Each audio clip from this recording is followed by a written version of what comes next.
Hey everybody, my name is Pat Flynn. Welcome to your YouTube Jam session. We are about to get started. And for those of you who are here watching live, first of all, thank you for joining me today. This will be a jam-packed hour. We're going to talk about so much stuff to help you, whether you're getting started with YouTube for the first time or if you have a channel already. In fact, if you are here live right now, let me know in the chat if you already have a YouTube channel that you've been working on. And feel free to share the name of it as well, just so we can all see who's here. Now, just because you have a username doesn't mean you have a channel. So that's why I want to see who is in the room who has a YouTube channel. But either way, we have a ton of stuff to get through. So again, it's Monday, February 27th. This replay will be available after this, of course. But I'm here to help you in today's world about how to work with YouTube. And that's a very important way of phrasing it, working with YouTube. You'll hear me talk about that quite often. Now, a lot of you might know me for my YouTube channel, my latest experiment, if you will, Deep Pocket Monster. Let me know if you have or have come over from the world of Deep Pocket Monster. This is a YouTube channel I started in 2021.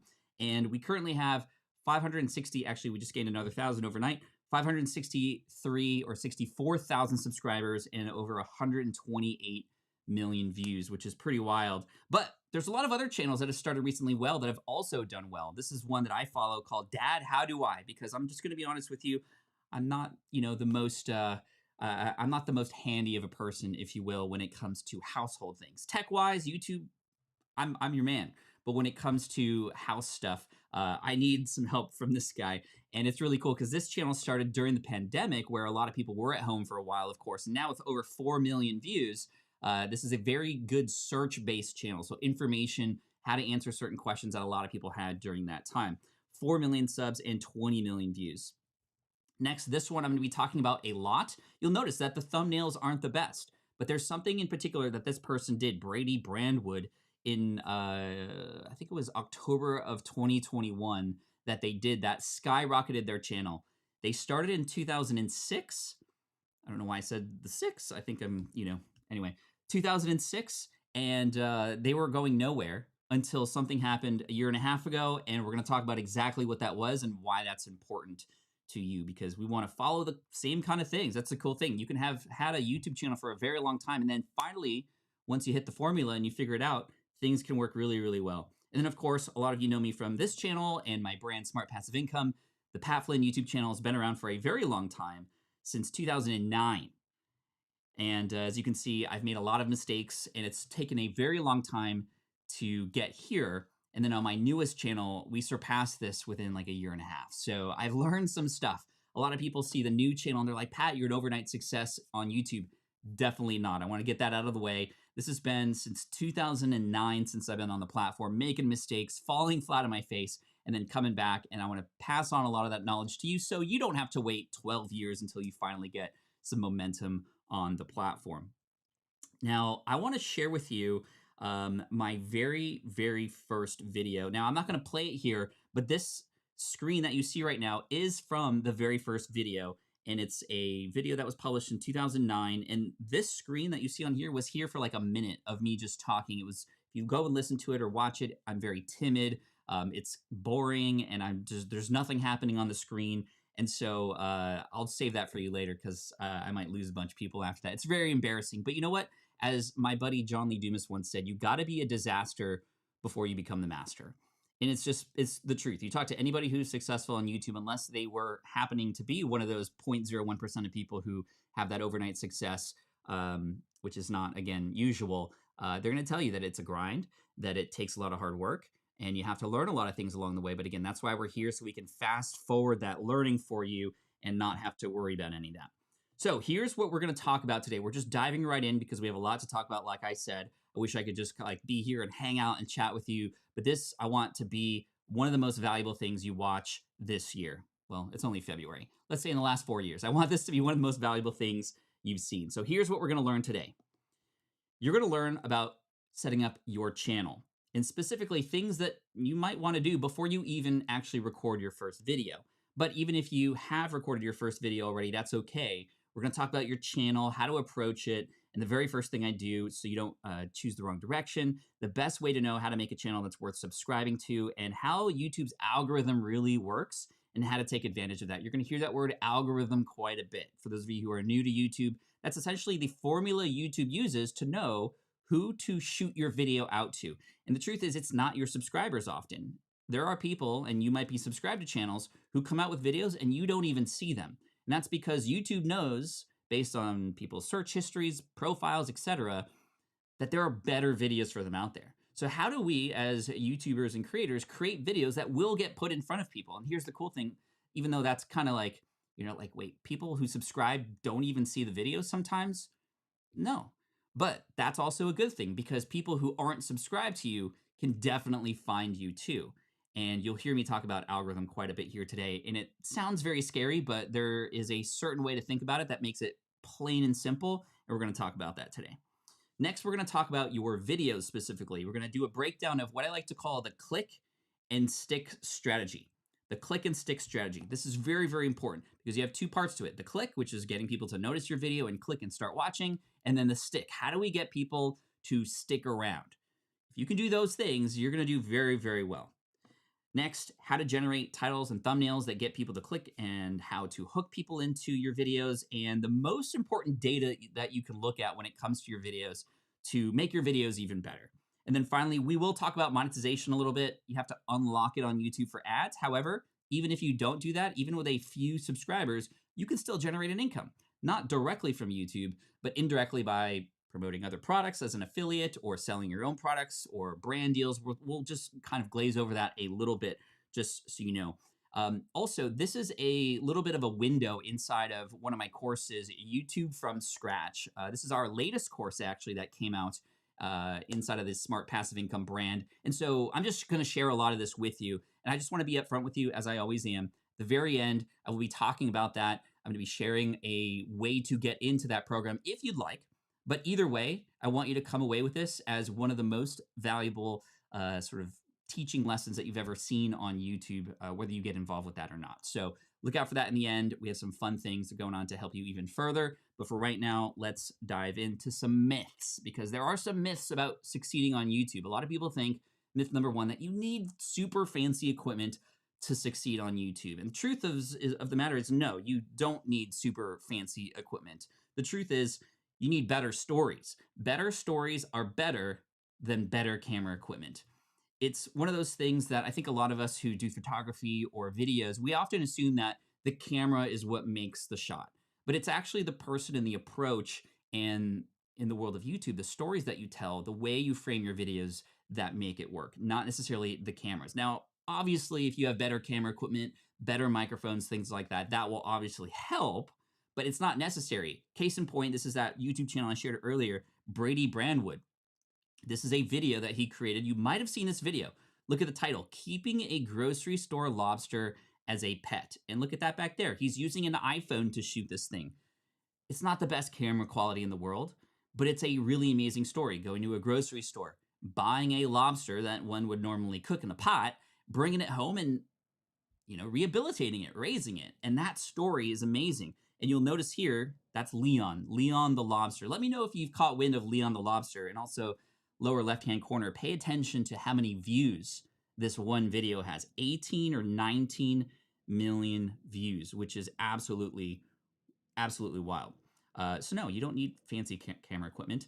Next myth is you need huge spectacle. You need to go big. And this is something that, Mr. Beast doesn't help with. I mean, he helps out a lot of the YouTube creators. He's helped me personally, but there's this beastification. Have you heard of that term? Beastification of YouTube, where it's like, you gotta go big. You gotta do this giant thing that's gonna like wow people. And again, although that can absolutely work because you're wowing people, if you don't tell good stories behind it, there's just gonna be a few people who you wow and not a lot of others. So again, you don't have to go big in that way to make things work. And there are a lot of other people who do go big like that. There is Ryan Trahan. There is these guys on the right-hand side, How Ridiculous. They go big. I mean, that's the name of their channel, How Ridiculous, right?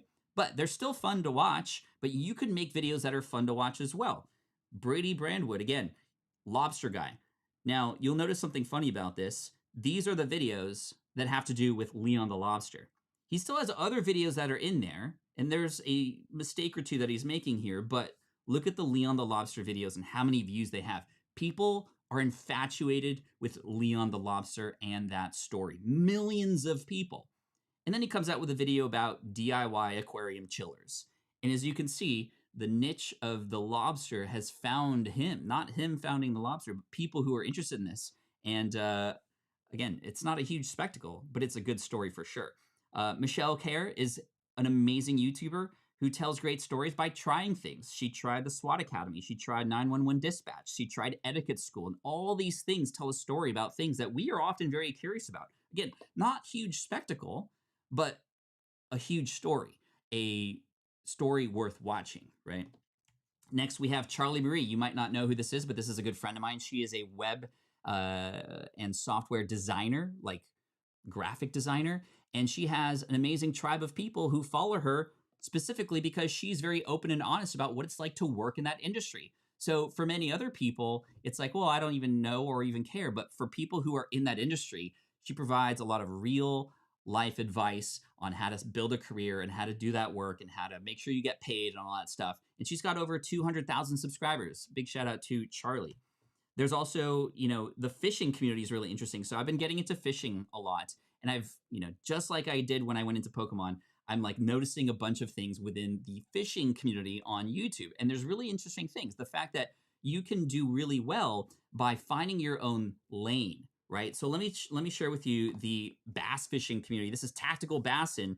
This is a fishing channel. Look how many subscribers. Almost 500,000 subscribers.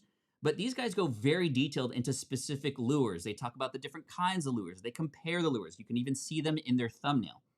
Then there's this guy, Fish the Moment, who's more of a creator for people who own a bass boat, who don't know how to use the technology on their bass boat. He's got 136,000 subscribers, just specifically talking about bass fishing tactics while on a boat using electronics. Then there's this guy, Greg Blanchard. He's not only a bass fisherman, he's not only a tournament fisherman, but he also fishes on a kayak specifically. So now this year, just fun fact, I am buying a bass fishing kayak and I will be competing in tournaments. And this is why I've been nonstop watching Greg Blanchard's stuff, because that's the kind of audience that I am in now. And now I'm watching a YouTuber who specifically has videos that are related to where I am in life and in the world of fishing, at least. Myth number 3, you need millions of subscribers. No. You don't need millions of subscribers. It would be great to have 1 million subscribers. I'm not going to sort of deny that. But the truth is, you can do really, really well with just 1,000 true fans. If you focus on this idea of 1,000 true fans, you can do extremely well. And the truth is, because you know who those people are, because you are creating videos for those people, and you are so tuned into who it is your audience is, the truth is, YouTube will do the job of helping you find even more people just like them, and you'll have way more than 1,000 fans.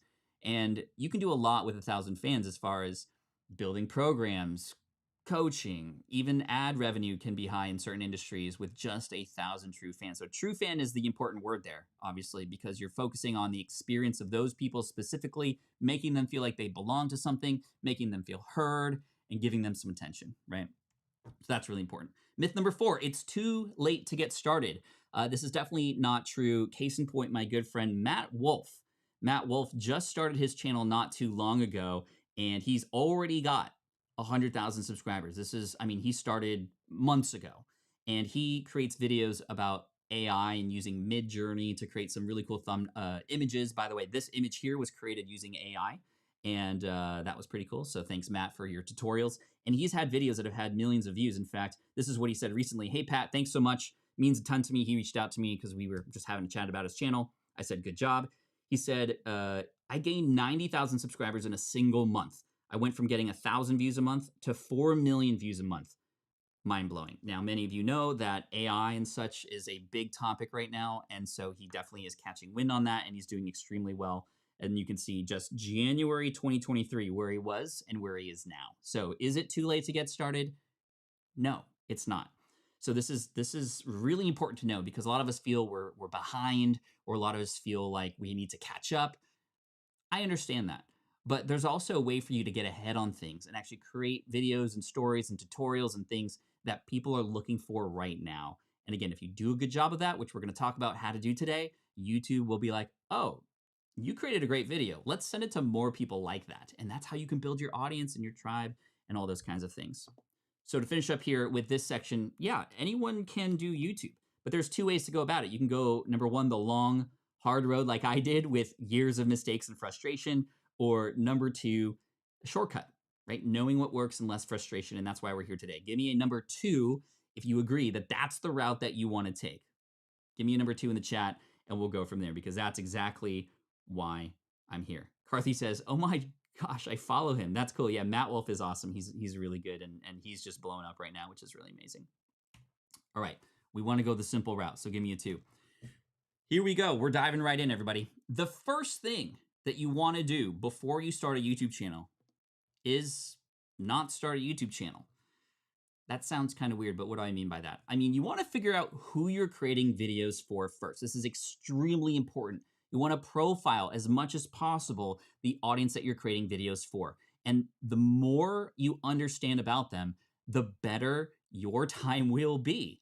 Because those people, again, group together, YouTube groups them together. And if it's kind of all over the place, YouTube's going to be confused. Well, who is this channel for? How do I know what is coming and what might not be coming, right? I often say this, you hear me even say this in the Pokemon space, the riches are in the niches.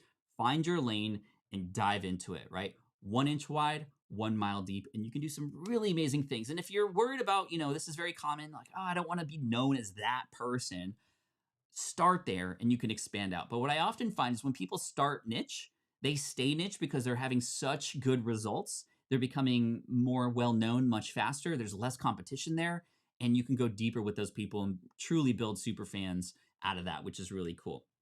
So here's what your channel could be about. Any of these things: an interest, an expertise, an obsession, your work, your talent, journey, passion, struggle, curiosity, a goal that you might have and people kind of follow along, or you're weird. And what I'm not calling you weird. Actually, I hope you're weird, because being weird is what makes us unique, right? But what I mean by that is, what's unique about you? Showcase that, show that off, and don't be afraid to be yourself. It's very important, because you want to build a tribe of people who follow you for you, not because you rented out a mansion, you have Lamborghinis in your garage, and you claim you read a book every single day. Anyway, that's all I'm going to say about that. Here's where I made a mistake. When I started on YouTube in 2009 about the world of entrepreneurship, I was like, oh, I want to create videos for all entrepreneurs. But entrepreneurship is a very big industry, right? So I created all kinds of videos about all these kinds of things: affiliate marketing, email marketing, public speaking, video creation, podcasting, physical products, digital products, search engine optimization, and way more. And so what ended up happening was I was having trouble, because I would come out with a video, for example, about podcasting, and it would do really well. But then the next video would be about search engine optimization, which, yes, a person who is a podcaster should know about that, but that's not why they subscribed. They subscribe because they're starting a podcast. They want help with podcasting. And it's funny because, like Leon the Lobster, every time I create a podcasting video on this channel, it does really well. But when I try other things, it's hit or miss. And I have to work extra hard to tell YouTube, no, this is related to these other videos, and this works, and this is useful for them. And so it's funny, because of that, my views are mostly come and go. They're people who search for an answer or who get what they need and then leave because there's no reason to subscribe, because they got what they needed. How can we create YouTube channels that people go from one video to the next to the next? What's that called? That's called binge watching, right? How do we create a type of video or a series of videos? Or how does our channel begin to just tell a person that this is the kind of stuff we're going to get? People don't subscribe because of the video they just watched. I think this is a common misconception. Cassandra's like, you were all over the place. Yes, I was definitely all over the place. People don't subscribe because of the video they just watched. They subscribe because of the videos they are hoping that are coming. Very important to understand, right? This is the idea of riches in the niches, right? So here is a channel, Clearview Taxes, right? Taxes, like how interesting can taxes be? People want to shy away from that, right? But during the pandemic, this gentleman created this channel to answer a lot of questions that we all had about the payroll protection program and certain injections of cash into the economy that we might or may not get access to. And he was there. And what I loved about this guy, let me know if you watched him. He was just so real. In every video, he just seemed pissed off about the situation and angry. And you know what? That was relatable. And as a result, millions of views because he was answering exactly what people's questions were. And people subscribed because every video was just an update on what was happening and how to get some cash from the economy in the US at least, and all this kind of stuff. Stimulus stuff. That's the word I was looking for, right? So this is a great example of somebody who just went all in on what people needed to know right now and did very, very well. And he's still doing really well. You want to be able to answer this question. My YouTube channel is different because blank, right? So if you already have a YouTube channel, I want you to ask yourself that question right now. And if that's difficult to answer, you have to figure out how and then incorporate it into that videos, right? Not just say it in your videos, show it, display it, be the example of that, right? Everybody with me? Give me a emoji if you're still with me. I know we're talking quite quickly. There's a replay after this, by the way, and thank you again for watching. We have nearly 1,000 people in the room right now, which is great. But give me an emoji if you are with me still, because this is where we start to get into the nitty gritty, right? The nitty gritty. I'm not going to do the gritty, but we are getting into the nitty gritty. Here is the truth. Follow other, or here's what you want to do. Again, before you even start a YouTube channel, or if you have one already, you want to do this. Follow other channels and watch other videos in your niche, right? Follow other channels, watch those videos, not because you're going to copy them, but because you're going to get inspired by them, because you're going to see, okay, well, if they're there, I can be here. For example, when I got into the Pokemon space, I noticed all these amazing creators. PokeRev, who had the craziest collection ever. Could I ever compete with that? No way. I'm brand new to the community. There are people like SM Pratt, who are like the most knowledgeable people and who have been in the space for over 20 years. Can I compete with that? No way. It would be silly of me to try to create videos that have the same kind of information as him, because I don't have access to that information like he does. So I had to find my way and understand, and that only came as a result of watching these other channels. Read the comments to see what people like and dislike. I was actually a part of a lot of live streams in the Pokemon space before I actually created my channel, which is super helpful because I got to see what people liked, what people disliked, what people wanted, what people felt were missing. And then use YouTube's engagement graph to see what parts of videos people rewatch. You might not know this is available, so I want to share it with you right now. Let's go to Leon the Lobster. You'll notice here that in one of Leon the Lobster's videos, this doesn't happen with every video and it doesn't happen right away, but in your niche, find popular videos and look for those. You can actually see this on the timeline, both on mobile now and on your desktop. This is a signal that YouTube knows, because it's literally data. Oh, people really love this part. They are watching this part again. So when you see this on another person's channel, that's a signal to you that, wow, okay, this particular audience really liked that. And if you are a creator and these are your own videos, you should definitely be looking at your own retention graphs. That's a signal for you to do more of that, right? That's one of the things that you need to learn. Do more of what's working and less of what's not. And sometimes, I mean, I know that sounds obvious, but sometimes we forget about that sometimes, right? Do more of what's working and less of what's not. Look at the retention graphs. I mean, look at that here. You can see which parts are replayed. And if you were to dive into this, you would see it's the close-up shots of Leon the Lobster in his, I almost said cage, in his aquarium, super, super macro shots using the iPhone. Again, not fancy camera equipment. And if I was Brady, I'd be like, okay, I'm going to do more of that kind of shot in there and tell more story, right? If you help YouTube succeed, YouTube will help you succeed. Thanks, Hotspot. I appreciate that. If you help YouTube succeed, YouTube will help you succeed. This is really important to understand, because what does YouTube ultimately want? YouTube wants people to A, stay on the platform, B, watch as many videos as possible. So guess what? If you create videos that keep people watching, YouTube's going to know that and go, I guess we got to get more people to watch this video because it's keeping people on the platform better than these other people or better than these other videos, right? And that way, it's a win-win situation. And if you approach it that way, it can be an amazing mutual beneficial relationship with YouTube versus a, why is the algorithm not liking me today? Why is this? Keep people on for longer, right? The way to win is to create videos that keep people on the platform, right? Create videos that keep people on the platform. Or, as Mr. Beast says, replace the word algorithm with audience, right? This is a very, very important, this is one of the biggest realizations I've had from Mr. Beast following him. I watch a lot of interviews where he's on. I'm always trying to learn from the best. Now, I'm not going to spend $2 million on a Squid Game studio today or ever, probably. No, my brain's just like, oh, maybe. No, okay. But whenever you say, oh, the algorithm's not helping me, or like, what can I do for the algorithm? I want you to replace algorithm with the word audience, because that's what the algorithm is trying to do for you. The algorithm's goal is to bring the right audience for the right videos, to show the right videos to the right audience. And so if you have this idea that like, oh, the algorithm's against me and it's not working, and you may have seen other creators say that before, I've even said that before, all that really means is you're not creating videos that your audience doesn't want to watch. That's really what it comes down to. The algorithm and the getting on the waves of YouTube is a byproduct of you serving your audience and creating videos that make them stay on the platform. That's it. If you can think about it that way, everything becomes much more simple. Everything. All right, let's get into now the more specific strategies. A two-pronged strategy for how to win on YouTube: the click and stick strategy. Okay, the click and stick strategy. So what is this? The click is obviously the first part of the equation to videos. The click is the title and the thumbnail, right? These are the only two things people will see, whether it's on their homepage or after a search or in the recommendations on the side, on their app, on the desktop.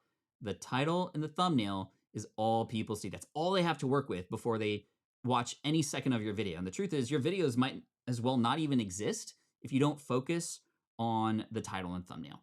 Unfortunately, this is just the way it works, right? So here's the secret. Start with the title. A lot of us, and this was me for over a decade, created videos that were good ideas. Oh, I think my audience might want this. Okay, let's go film the thing, and then let's figure out a title for it. And the truth is, you're going to be trying to maybe put a square peg in a round hole when you do that. Because the title, you'll either be too clickbaity because you want those views and then the video doesn't actually support that, or it's just going to be a disconnect. And again, if people start watching your video and click off, YouTube knows that happens. So why would they send your video to more people? You're not helping them, right? But when the title and the thumbnail match and tell a little bit of a story or bring some curiosity or interest, that's when you can get clicks. So a bigger realization is starting with a title. If the title of your video is not interesting enough for you to potentially click on, or you share it with some of your audience or super fans and it's not even of interest to them, don't film that video. Find a way to create a title around that or move on to something else. Huge realization. I mean, even writing blog posts and emails, I would write the thing and then figure out a subject line or title. So much easier on YouTube to win if you start with the title first. And there's a line, obviously, you get really clickbaity, but honestly, you need to be a little bit, you need to capture people's attention. That's the truth. But if you don't fulfill that promise, that's when it becomes a problem. That's when it's literally clickbait and you're not actually delivering on the promise, or you're telling something that's the opposite of why people clicked. Versus kind of clickbaity, but then you deliver on that. Okay, now you've done people a favor because you've gotten their attention and then delivered on that promise, right?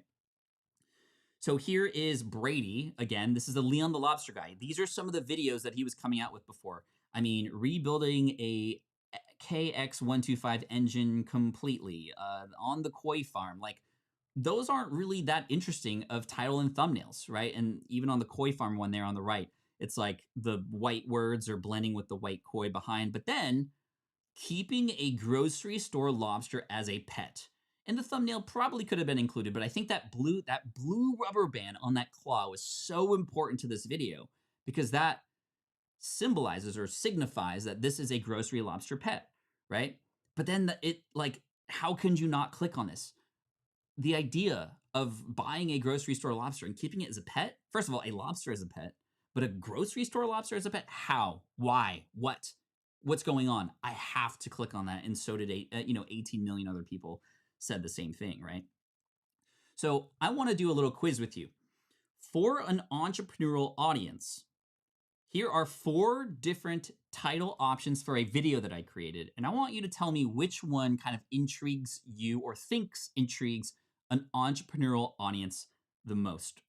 We're going to start with this. A, this question helps me live a better life. B, the one question you need to ask yourself to succeed. C, how Tim Ferriss changed my life with literally one question. D, life-changing advice that I use to find success.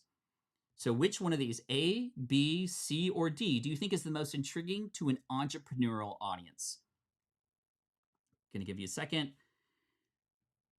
It was C, how Tim Ferriss changed my life with literally one question. Why did this one work best?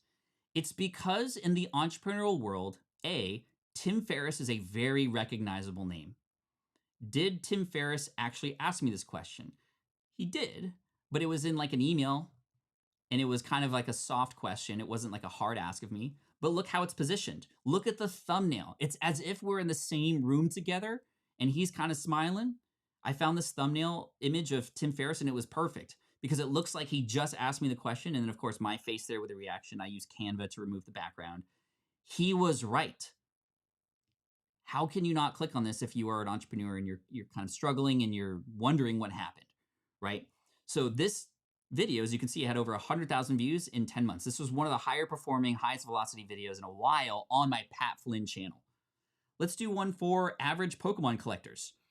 A, 5 tips for storing your Pokemon cards. B, the correct way to store Pokemon cards in a binder. C, this is how I store my Pokemon cards in a binder to last longer. So let me know which one you think is best. Now, Dan pointed out something with that last one with Tim Ferriss, clickbait thumbnail. Yes. It's my job to capture people's attention. If I have information that can help save a person or is so useful to them, I have to get attention in some way, Dan. And so I am going to be a little clickbaity, but for the purpose of delivering on that promise and blowing people's minds, right? So I hope that makes sense. There was a channel called Veritasium who coined this term legit bait. He actually made that word up, but I kind of like that. Legit bait. You're legit putting bait out there so that you can actually serve people, not to trick people. There are people who do what we traditionally know as clickbaiting, and that's bad because nobody feels happy after watching that video. I want people to, when they watch your video, after some sort of intriguing reason to click, to go, thank you so much for sharing this video with me. It was super. It was like, I'm so glad I caught it, right? That's how you want people to react. Anyway, let's go back to this exercise here. It's B, the correct way to store Pokemon cards in the binder, right? An average collector, if we go back to the previous one, an average collector might not be interested in storing Pokemon cards. They might not have a lot of Pokemon cards specifically. There's no mention of a binder in there. And 5 tips, do people think they need 5 tips or can there be one way to do it? I don't know. C, this is how I store my Pokemon cards in a binder. I'm not known as a Pokemon binder expert, so there is no authority in me saying this is how I do it because everybody stores Pokemon cards in a binder and it's kind of, there's only one way to do it, right? Well, not really. And this is why B works really well. B informs or actually implies that there's a wrong way to do it. And look at that thumbnail. In this thumbnail, the size of the card is blown up. It's much bigger than like a slot for the binder. But this card is a very recognizable card to average Pokemon collectors. And the text in there says, you're storing it wrong, to support the idea that, yeah, there is an actual wrong way to do this. And this video about Pokemon card storage has seen 700,000 views in just 3 months, right? Now, I'm not saying, Brent, that all 5 tips videos are bad. I'm just saying maybe there's a way to more creatively get people interested in it, if that makes sense. All right. In many cases, your great title, once you come up with the title first, actually changes the way you film the video, right? Here was an original idea for a video that I created, how to package and ship your cards without damage, right? So this is something that a lot of us in the Pokemon world do. We buy, we sell, we ship cards. We're interested in that, right? But a title like how to package and ship your cards without damage, unless you're in the middle of doing that for the first time and you've never done it before, that's not really an interesting video, is it? Versus what we ended up doing was, which shipping service damages my Pokemon cards the most? Yes, I punched the crap out of that box in the corner to make it exaggerative, right? When you watch the video, it's not actually damaged that bad. But not one out of the 500,000 people who have now seen this video have said, hey, the box that was actually damaged, which there was a box that was actually damaged, by the way, was not the same one that matched the title and thumbnail. You know what I'm getting? Thank you for sharing this video with me. I appreciate you revealing the truth about which company actually, was the worst. All these things, right? What I actually ended up doing in this one was also just doing a test, packaging the 3 same things in 3 different boxes and seeing which company actually, now, whether you're shipping something or not, you are now curious about what happens, right? Curiosity, create curiosity for the viewer. Exactly, right? Bill says, do people really spend this much time on Pokemon cards? Oh, Bill, you have no idea. Anybody in the Pokemon space who's here, you're welcome to answer that question for Bill, because I know I'm kind of colliding 2 worlds here. But yeah, so hopefully this is now starting to get your gears going. This kind of stuff that we teach in my course, and this is the kind of stuff that can really unlock the algorithm. But again, let's replace algorithm with audience. This unlocks the audience. Doesn't it make sense that an audience would be more interested in the thumbnail here versus the original idea? Yes. Good. Good. So here's how to do this. Take a seed idea, because it always has to come from some idea, whether it's keyword research or better yet, what you know your audience might want. Brainstorm 5 clickable titles for it, just randomly. Some of them are going to be very bad. Do more if you can. Pick the most intriguing one, and then just start talking about it, talking through the video with somebody, or plan out a rough outline of what that might look like, and then look at it and go, yeah, that's a banger video. That would be awesome. Or if it's not, move on to another one. All right. The thumbnail. Here are just, you can take a screenshot of this if you want, but this is a general rule of thumb. Again, not all thumbnails are created equal. And no, you don't need a great thumbnail to still have a video go wild. Sorry, I see Bill conversation happening in the chat. The Brady video with Leon the Lobster wasn't the best thumbnail, but you saw the most important part, that claw, this is my claw, with the blue rubber band around it, right? And then the title is really what made that. But here are some general rules for thumbnails. The less detail, the better, because the more detail and swirly things and things that you might see and look nice on a large television do not look nice on a tiny phone where most people are watching. The rule of 3 items, nothing more, right? You have your main subject, maybe a background supporting object, and maybe some text, kind of like what you see here. People also, yes, really like faces. They stop to look at faces, even though you might not be known in the space, still having a reaction or some sort of action happening where people can see what's happening and get curious about it can work. I know that in some spaces you have like the more like in Pokemon, it's the open mouth Pokemon YouTuber thumbnail. They capture people's attention. Now, there is a line there and people can get very tired of it. So I'm just going to let you know about that. It doesn't have to be a frame from the video. Actually, it shouldn't be. You should create a thumbnail for it. I use Canva to do that. Text to support. Don't reuse the same text as is in the title. That's a waste. And then design a few ideas per video. Design a few ideas per video. Yes, Mary, a banger video. That's like a phrase like when somebody creates a really awesome video, it's like, oh, that video is a banger. Trying to feel young. I'm trying to feel young here. All right, so that was the click, right? The click is the first part, capturing attention right from the get-go, the title and thumbnail. Now we're going to talk about the stick. By the way, are y'all getting some value out of this? Let me know in the chat. Give me a yes if you're good. We got maybe 25 to 30 more minutes left of content. I want to make sure. Yo, What's Inside family? Thank you for that super chat. If you want to see a family of people who've been doing YouTube really well for a very long time, check out What's Inside. They're great. And they have some really good Tesla videos as well. Anyway, let's talk about the stick. This is the hook and the retention, right? Once a person clicks on the video, then, well, we want them to stick around. And that's in 2 parts, the hook and the retention. So YouTube, even though you might get a click, they're not going to push out a video for you unless people are willing to stick around and watch, right? So watch time is one of the most important things you can look at when it comes to your videos. Retention time, how long are people staying through and watching? And then over time, getting better and better at retaining that viewer, right? And this is something that we do really, really well on the Pokemon channel, Deep Pocket Monster. We look at those graphs with a giant magnifying glass. So we go, okay, at this part, this is when they started trailing off. Let's not do that again, that kind of thing, right? Anyway, here's the hook. People's attention spans are shorter than ever. as we all know, from places like TikTok and Reels and Shorts. So we need to do a really good job at the beginning of a video to essentially verify for that person that what they clicked on is what they're going to get, right? Too many times, I see a really good title thumbnail.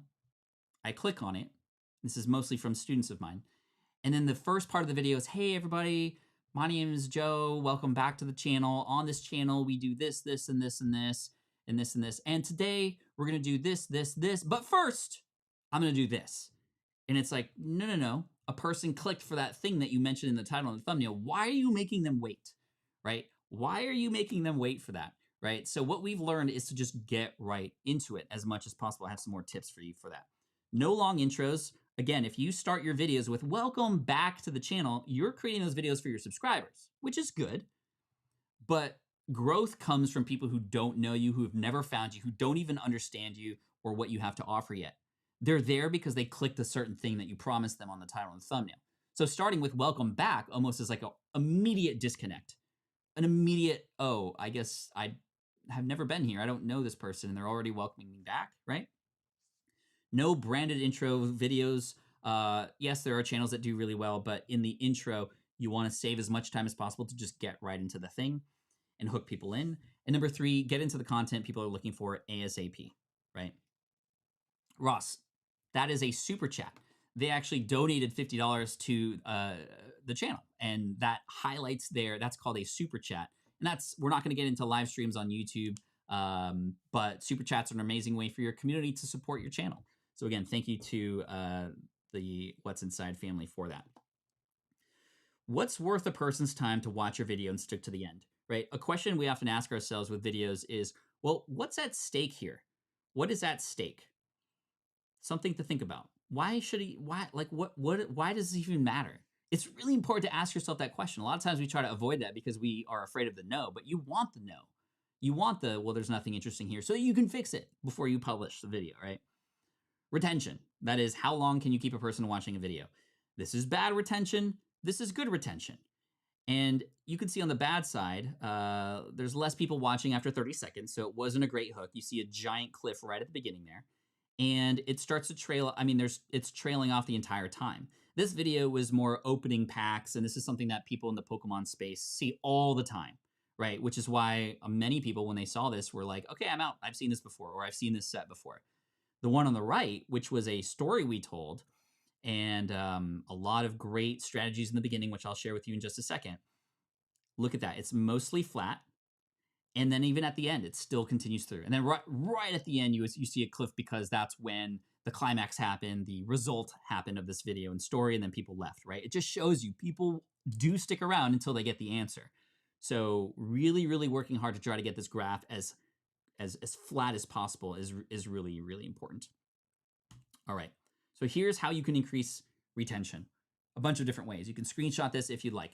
Stories. Stories are an amazing way to keep people just watching longer. If you get good at storytelling, telling stories, then it's just going to help your YouTube channel, right?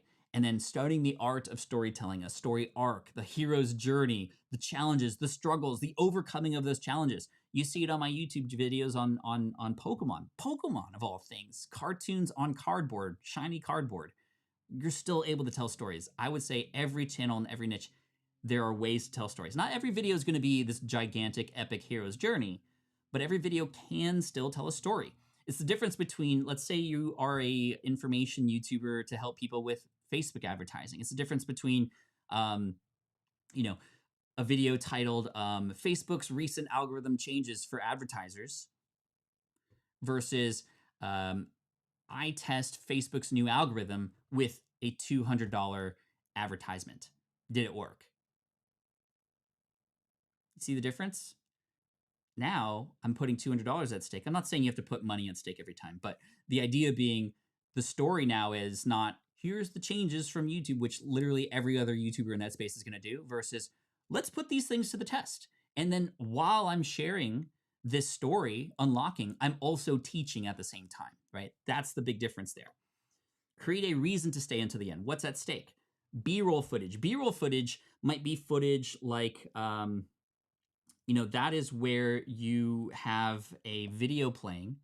like you're talking to the camera. This is A roll, me talking to the camera. B roll might be me going to keynote or me going to showing off a product in a more slow-mo fashion or some sort of supporting video while my voice is still going over. That's B roll. Adding B roll, mixing it up a little bit like I'm doing here holds people's attention, right? We still have 733 people watching, and it's because I'm moving back and forth. It's not just me talking to the camera. There's movement there, right? So that helps. Text on the screen can help a lot as well. And inserting text to support the things you're talking about. You don't have to caption every single word. YouTube will automatically caption some stuff for you, which is great. But text on the screen to support if I have like big idea, and I might have big idea pop up on the screen right when I say that because the video is about a big idea, something to look at, a pattern interrupt, something that kind of keeps things going, keeps things moving. The easiest way to do this would be to actually go to different locations. Maybe if there is a top 5 something post, not all 5 things are happening at this view.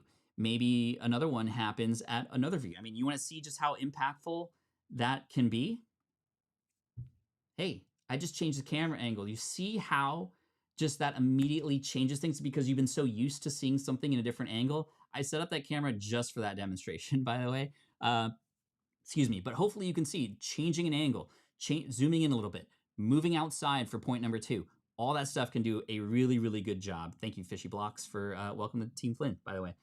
Quick transitions between parts, right? And then also read your analytics, like I said. So that can really help with keeping people watching. All right, let's talk about monetization here. Let's talk about monetization. I like that bold. It's not movement, it's value, right? Keith says, slide again, love your face, but okay, let me go back in case you want to screenshot that for later. Mike says, lighting is much better in the direct angle. It is. This is not set up for lighting, the other one, as you can saw. All right, there we go. Let's talk about monetization. A lot of people commenting on my helmets in the back.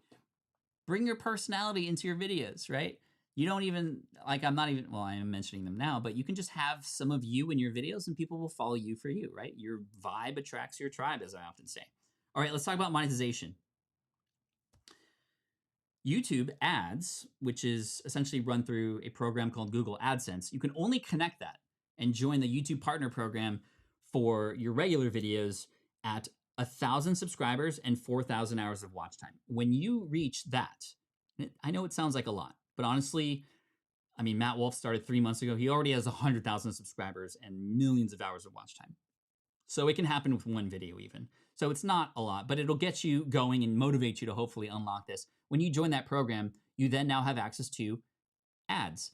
You can choose to have ads on or off in your videos or not, but most people nowadays have them on because most of us are still used to seeing those ads anyway. And what YouTube does is it essentially rents out ad space on your videos to companies who want to get in front of your particular audience. And you get a rev share of how much those advertisers pay. And that's called a CPM, or cost per milli, or 1,000. So for every 1,000 views, you get a certain dollar amount from YouTube. And it's 70% of what the advertisers pay. So YouTube keeps 30, you keep 70, and this stuff adds up over time, especially if you create videos that are evergreen and your library stacks on top of each other, for example.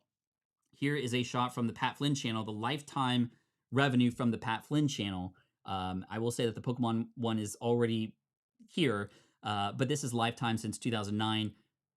$250,000 from YouTube, just YouTube ads alone. But I will say this YouTube channel, the Pat Flynn one, has made a lot more revenue from a lot of the stuff that I'm about to share with you.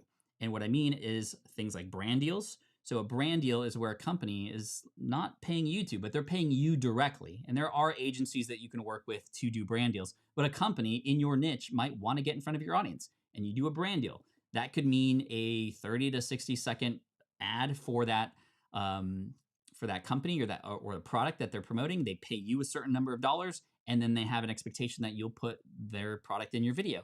It might be a display in the background and not necessarily something that you take a break to talk about. So you'll have to do that on an individual basis, but brand deals can be very, very great. On the Pokemon channel now, we're commanding now 5 figures per video for any brand deals that happen. Didn't start out that way, but once the audience came and once the audience grew, then I was able to command those numbers. But you can start out small, build a relationship with a brand and grow with them, which is really amazing.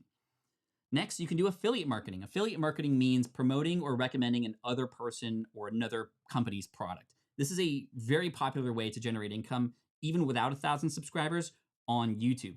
And it's because you can connect with another company and they're not paying you up front necessarily. They're paying you when you convert a new customer for them. And so that company, could be any company. Many companies have affiliate programs, referral programs, partner programs.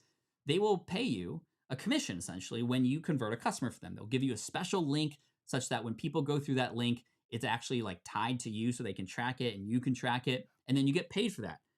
Nolan, thank you so much for that. No need to do super chats here, everybody, but I appreciate you for that, Nolan. That's really helpful. That's amazing. You just gave me a new idea for a new video. Thanks. Hey, mutual beneficial. You supported me. Thank you for that. Again, no need for super chats, but I want to talk about this video in particular because this video is about a tool called Descript. Descript is an amazing tool for podcasters and people who create videos. It does some really fancy things with editing, but it also has this tool in it that allows you to upload your voice and then you can type out words and it will say it in your voice. It's actually really cool and also really scary at the same time. So I shared this in this video. This video saw over 1 million views in less than a year. This audio editing tool deep faked my voice, actually useful or scary, right? And you can see right there in the description, patflynn.com/descript. That is my affiliate link. It's very important when you're doing affiliate marketing to be upfront that is a thing. The FDA, no, not the Food and Drug Administration, the FTC. Well, the FDA is another thing. The FTC in the US requires that if you're doing affiliate marketing, you need to be upfront with people that is an affiliate offer so that a consumer knows that there's something specific you're getting back and can make their own decision about it. So anyway, not the FDA, the FTC. All right. So this video went viral because it has a very catchy title and thumbnail, right? You can see the thumbnail there as well.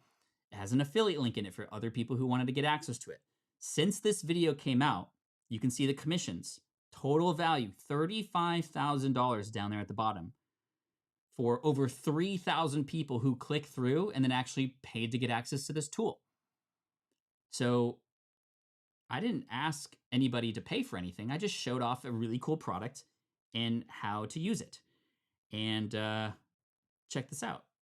It's generated $35,000 since then in about a couple years, which is really, really amazing. So I just wanted to share this with you because there are opportunities to generate income without even having to get YouTube to pay you. There are products that might be helpful to your audience. And the cool thing about YouTube specifically is it's a video platform. So you could show people how to use these products. People are looking to videos before they buy these products. And if you can create a really nice review, I've done microphone reviews before. I've done reviews about different products. I've done reviews about other people's courses even to share my experience through them. And then if people are interested and they like how you did what you did, they're likely to click that affiliate link and then you can go from there. All right. Okay. So I want to ask you, what was the most helpful thing you learned today? We talked about a lot of different things, but give me one item and one item alone in the chat right now, because I want to see exactly what was of interest to you. I know we're all at different levels. Some of us starting out for the first time, some of us, have had channels for a while. Some of us with millions of subscribers, by the way, like the What's Inside family. And again, thank you for that super chat to both of you who offer that. But I'm curious, what was the most interesting and most valuable thing that you learned today? I hope that you can take away something amazing here, but I'm not done yet because I also want to ask you permission to tell you a little bit about my YouTube course. I mentioned this in the beginning.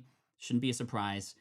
We have an amazing YouTube course for anybody who wants to go a little bit deeper, and a way for you to get involved that is actually something that we've never offered before with this course. But I want to read some of these first. Get to the video right away. Title and thumbnail, title, storytelling, key, storytelling and faces, hook and retention, title and thumbnail. Decide the video first and the title before filming your video. Storytelling in a niche. Yes. Awesome. Figure out your audience and niche first, says Danielle. Figure out who I'm creating videos for. Absolutely, JP. Awesome. Okay, I'm getting some yeses here as well. So thank you so much.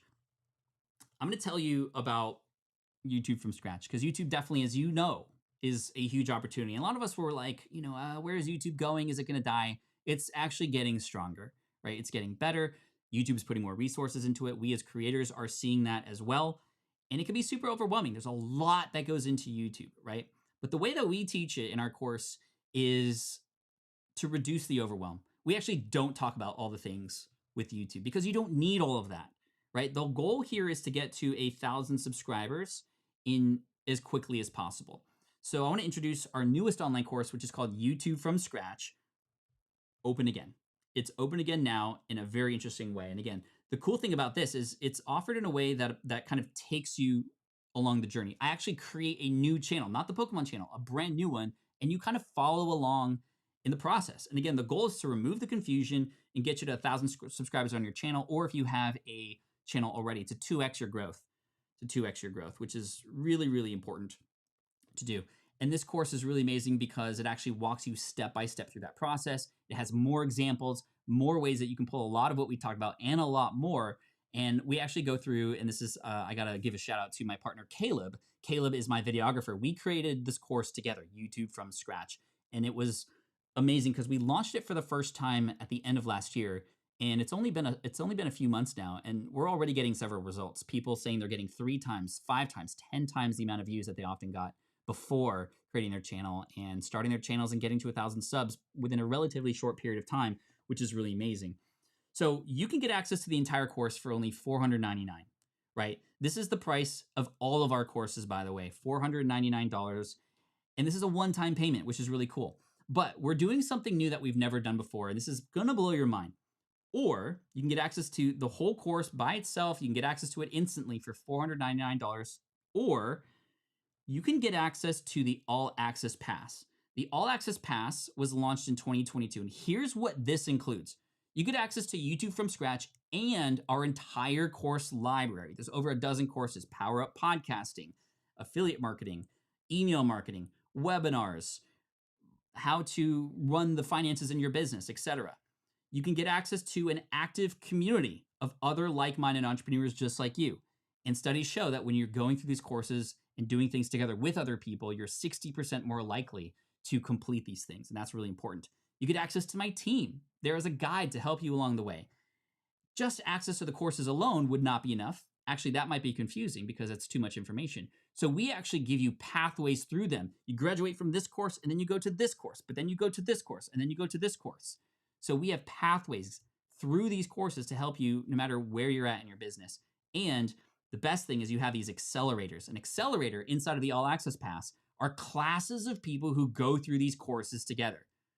And so I want to ask you, what would you value the price of this at? Knowing that a single course is $499. Thank you, Trevor. He says, I'm in All Access Pass and it's totally worth it. Okay. What would you value the price of this offer for all the courses, the community, my team, the pathways, and the accelerators? Many people who I've shared this with are like probably thousands of dollars. Well, the truth is you can get access to all of that, including YouTube from Scratch, for just $59 a month billed quarterly, which is an absolute steal. And yes, comparatively, we're losing money by not promoting the one time. But the goal here is to get you in here quickly, to lower the barrier, and to give you access to more things that will help you along the way, i.e. the community and these accelerators, right? This is where you want to go because the next accelerator starts on March 6th. This is why this presentation, other than providing value to you, exists. YouTube from Scratch Accelerator begins on March 6th. Ashley is already there waiting for you. She's on our team. She's our curriculum director or curriculum creator on the team. And you're going to be able to go through YouTube from Scratch together with other students. We already have people who have access to All Access Pass ready for that. But I want you to get in there too. If this is of interest to you, to go through it with other people.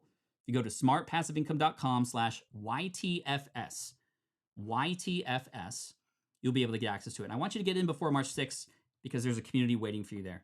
So hopefully you can see if you do want more help. You might be fine on your own, which is totally cool. I don't want to make this a hard sell or pressure you. But if you know you might need some help, you want to go through this with other people, you want to get guidance from my team, that's a really really good offer that is basically, we wanted to make it a no-brainer if you know you want to do this. Again, if you don't, I'm not going to try to change your mind. And again, if you already have other things that you know you're working on, then you should focus on that.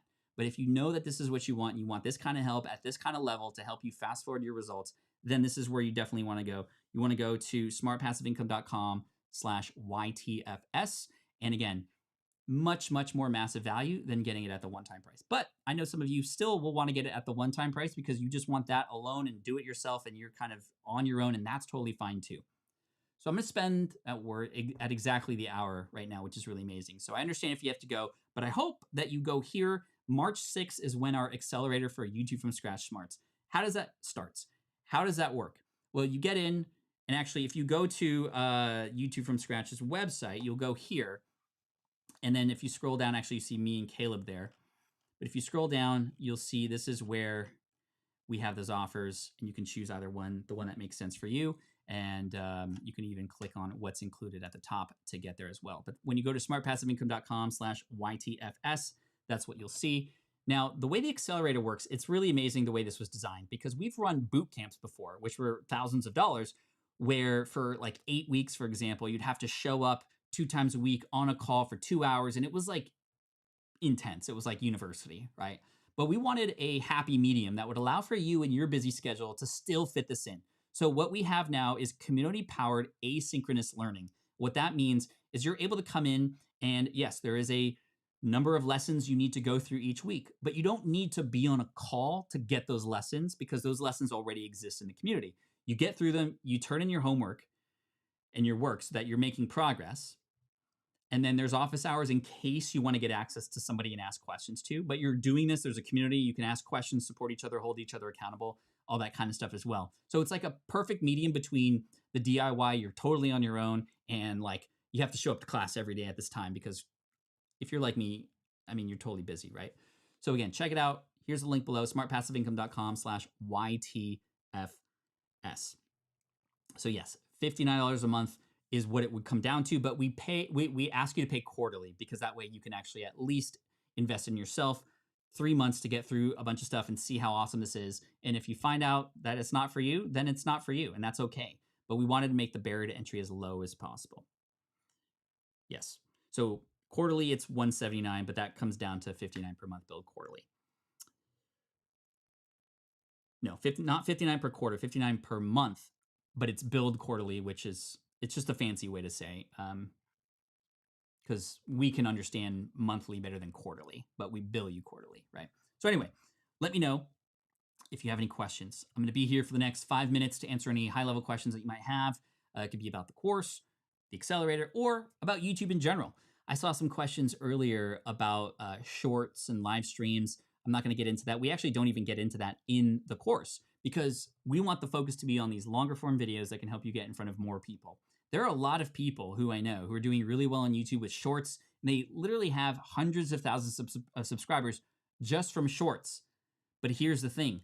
Those aren't super loyal audiences like you would get with longer form videos. Yes, you can grow fast. The monetization on shorts is far different, and it's going to be much harder to convert those people into something like an email list. And we do teach that as well, how to get from a YouTube video to an email list so you can serve them in different kinds of ways as well. So let me know. First of all, thank you. I saw John just signed up, which is awesome. Ross is in as well. Got it. $179 per quarter. That's awesome. The Quaint Guardian says, do you have an email list for DPM? If not, how do you own your member list? Cheers.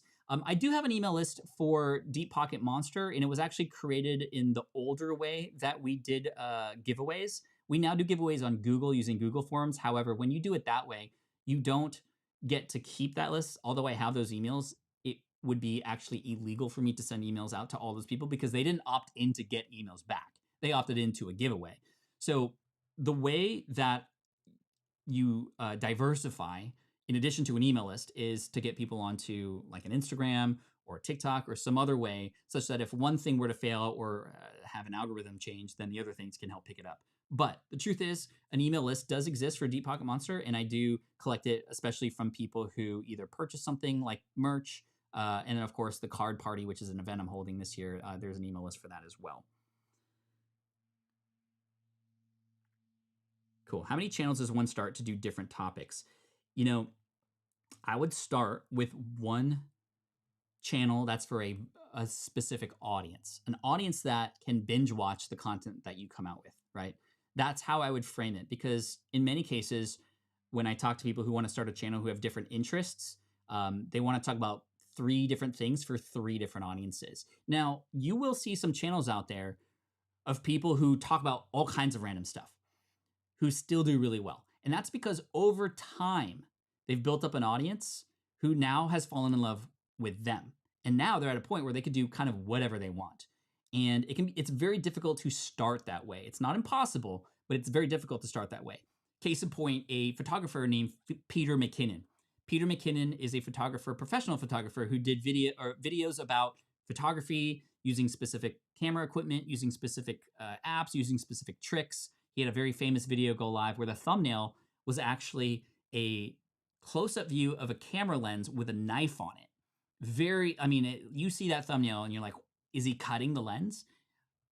Kind of clickbaity, but you click it and it's like, no, you're using the reflection of a knife to add some lens flare into your camera work, which is really cool. And so anyway, he got famous for a lot of those videos, but then over time just started doing vlogging where he could basically do whatever he wants now because people love his personality, they love him, and he's also doing some other things now. He has a Instagram about leather work. I mean, you can kind of unlock anything you want after you build a loyal audience on that first thing. But I would start niche first. The riches are in the niches. Cynthia says, does a course go over FTC regulations as well? If you get access to the All Access Pass and you do the affiliate marketing course through the monetization pathway, there is information about the regulations and laws. I mean, especially when you talk about Amazon has their own set of rules as well. Does the course go over how to video yourself without a videographer? Yes. In fact, Caleb's my videographer. He does a lesson in the course that specifically goes over different ways to film yourself, right? How to record your screen, how to record B-roll, how to record yourself, how to do a voiceover, all those kinds of elements that you might need. Again, fair warning, you could do all of them at the beginning. Pick 1 or 2 styles that make sense for you. Maybe you start out with a video that looks like this, but then you add B-roll every once in a while where you're talking about something like, hey, get access to the All Access Pass, and then you switch over to here. You actually walk through with Caleb how to edit. So if you don't know how to edit, you'll get a very, very good fundamental lesson on how to do editing so that you can at least get some videos out there.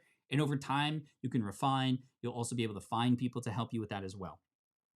So to be clear, the YouTube from Scratch class is a one-time payment of $4.99 for life, and All Access is $5.99 for just 1 year and renewed annually. Technically, yes, that's true. However, you also get access to all of our other courses, the community, the accelerators, all that kind of thing. So I know some people who are like, no, Pat, I don't want to get distracted by any of that other stuff. I don't need like guidance. Like I can do this on my own. That's where the one-time would likely make sense. Bass Fishing HQ. I got Ty here. You mentioned a couple bass fishing YouTube channels, but which one is your favorite? I mean, Bass Fishing HQ. I mean, Ty, you can attest to this. Bass Fishing HQ is definitely my favorite fishing YouTube channel.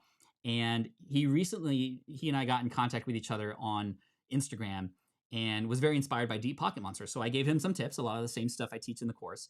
And I mean, you can share it yourself, Ty, if you want. But one of your latest videos that you did put more time into, right? You made the decision, which was really smart, to not feel like you had to create a video every single day or even every single week. But you put the time and effort into the quality of a video. And you did one, it was like this, I think the title was This Bass Fishing Study Changes Everything. And if you're a bass fisherman or just interested in fish in general, you're going to want to click that, right? Because what does it change? A study? What study? And the thumbnail is a giant bass being measured. And so if you're a fisherman, you have to click on that. That video, I think, now has nearly 1 million views. And it's definitely the top performing video that you've had right out of the gate. So well done to you, Tyler. Don't get them started on fishing. Yeah, you just did. Good question. If we have purchased other courses, is there a discount?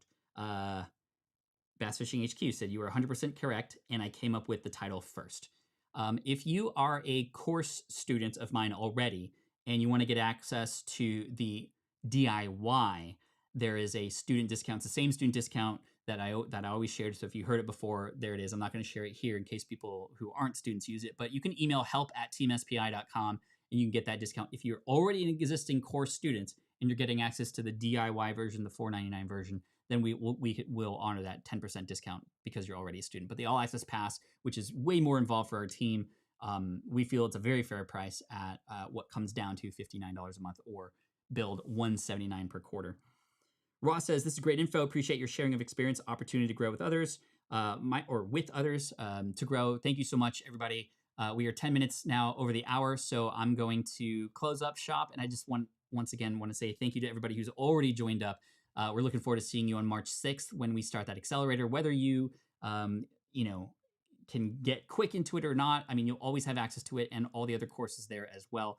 And my team is looking forward to seeing you there. So again, thank you so much. Last question here. Do you see social media outreach as essential to building audience, or can you build audience simply with good strategy YouTube like you've shared? Social media is a great way to further connect with your audience. As far as growth, I find that it's very difficult to grow a separate channel on social media because Twitter wants to keep people on Twitter, Facebook wants to keep people on Facebook, right? So oftentimes when we think we're going to grow by sharing our YouTube video on social media, it doesn't work because those channels will actually throttle its reach. And also, you're already sharing it with people who already know you exist.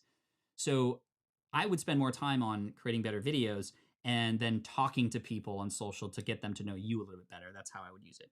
So again, thank you so much, everybody. I appreciate you. See you on the inside, says John. Thank you. And again, no super pressure on the offer here. It's there if you want it. We're here to help. We've been serving people with this course, and now we're serving it in a much more meaningful manner. Ashley's there waiting for you.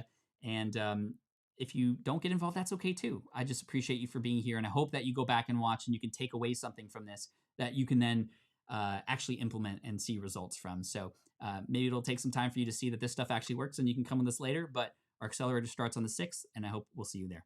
Thanks so much, everybody. I appreciate you and have an amazing day. Thanks.